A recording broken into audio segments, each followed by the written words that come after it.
Mr. Aaron back once again for the next piece of Rikki Tikki Tavi's story. Now, you may remember last time Rikki Tikki had rid the garden of the evil cobra Nag, and he was currently trying to figure out how to get rid of Nag's wife, Nagaina, who is very upset about her husband not being around anymore. And so, with a little help from Darcy the tailor bird's wife, he did manage to get her eggs out of the picture, and now she's threatening the family at the breakfast table outside. So that is where we pick up today. Tricked! Tricked! Tricked! Chuckled Rikki Tikki. The boy is safe, and it was I that caught Nag by the hood last night in the bathroom. Then he began to jump up and down, all 4 feet together, his head close to the floor. He threw me to and fro, but he could not shake me off. He was dead before the big man blew him in two. I did it. Come then, Nagaina, come fight me. You shall not be a widow long. Nagaina saw that she had lost her chance of killing Teddy, and the egg lay between Rikki Tikki's paws. Give me the egg, Rikki Tikki.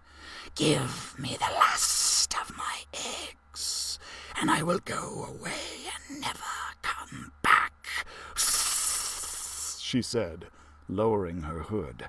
Yes, you will go away, and you will never come back, for you will go to the rubbish heap with Nag. Fight, widow! The big man has gone for his gun. Fight! Rikki Tikki was bounding all round Nagaina, keeping just out of reach of her stroke, his little eyes like hot coals.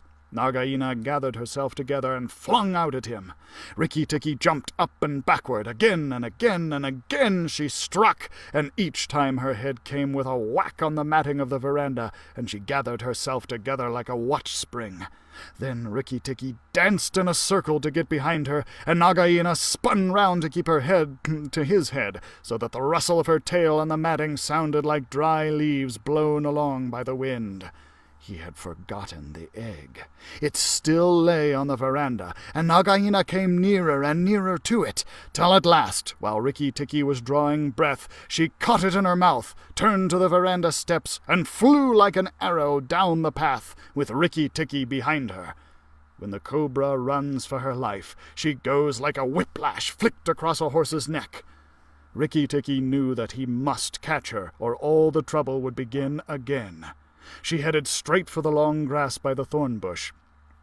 And as he was running, Rikki Tikki heard Darcy still singing his foolish little song of triumph. But Darcy's wife was wiser. She flew off her nest as Nagaina came along and flapped her wings about Nagaina's head. If Darcy had helped, they might have turned her, but Nagaina only lowered her hood and went on. Still, the instant's delay brought Rikki Tikki up to her, and as she plunged into the rat hole where she and Nag used to live, his little white teeth were clenched on her tail, and he went down with her.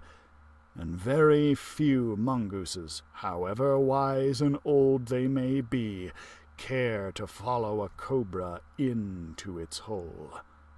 It was dark in the hole, and Rikki Tikki never knew when it might open out and give Nagaina room to turn and strike at him. He held on savagely, and stuck out his feet to act as brakes against the dark slope of the hot, moist earth.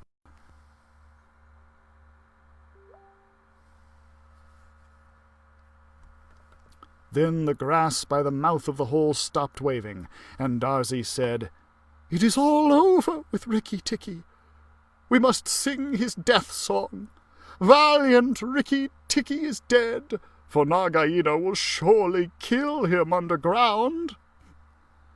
So he sang a very mournful song that he made up on the spur of the minute, and just as he got to the most touching part, the grass quivered again, and Rikki Tikki, covered with dirt, dragged himself out of the hole. Sorry about that. Somebody tried to call me over Facebook. Just as he got to the most touching part, the grass quivered again, and Rikki Tikki, covered with dirt, dragged himself out of the hole leg by leg, licking his whiskers. Darzee stopped with a little shout. Rikki Tikki took some of the dust out of his fur and sneezed. "Huff! It is all over," he said. "The widow will never come out again." And the red ants that live between the grass stems heard him, and began to troop down one after another to see if he had spoken the truth.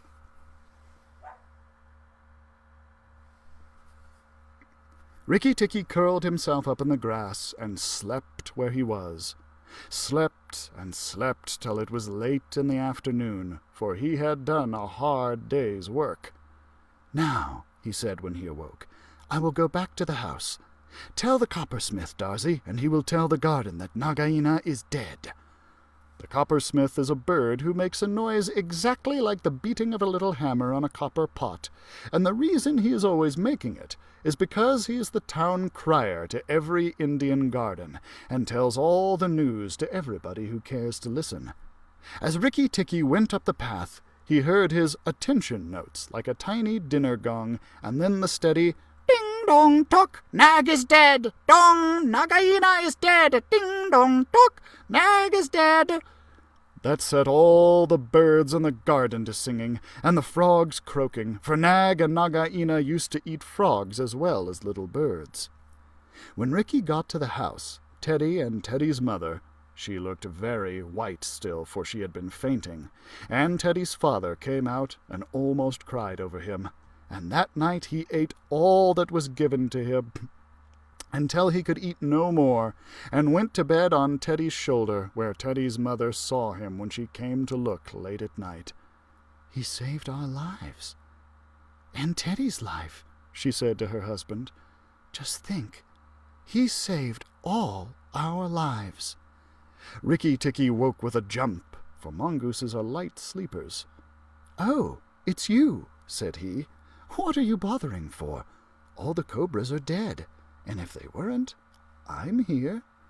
Rikki Tikki had a right to be proud of himself, but he did not grow too proud, and he kept the garden as a mongoose should keep it, with tooth and jump and spring and bite, till never a cobra dared showed its head.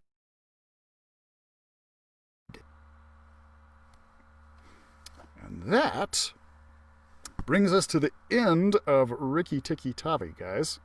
It's a pretty cool story. I hope you enjoyed. So tomorrow I am going to start one of the other stories from the Jungle Book, and that's going to be pretty fun. Now, I thought about starting it today at the tail end of Rikki Tikki Tavi, but if people are watching the recording later and they want to go back and find the earlier videos, I don't want them to get confused. So I'm going to start with the new story tomorrow, so that the title will have the title of the video will have the title of the new story in it, so it'll be easier for people to find. Anyway, I hope you enjoyed, guys. As always, of course, be sure to check out our other live programs that we have going on: Toddler Time with Miss Becky, Stories with Sunny, and Creating with Constance. And don't forget about our digital content sources that we have for you, including Overdrive, RB Digital, and Hoopla, which is what we're reading off of right now. So, I hope I'll see you tomorrow, guys, and thanks for tuning in.